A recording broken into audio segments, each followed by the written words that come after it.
What's up everybody, Car Pump Tristan here, and today I'm going to show you how to change a single pole switch in a snap.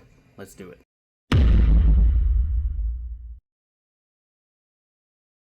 So just like I said, in a snap we will do this, and these are the new leviton switches that have these snap levers, almost similar to a Wago, and this is so easy to do.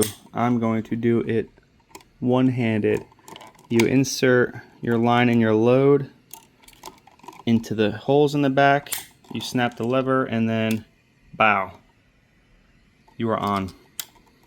And that's it. I mean, it's on there really good, and this makes installs incredibly faster.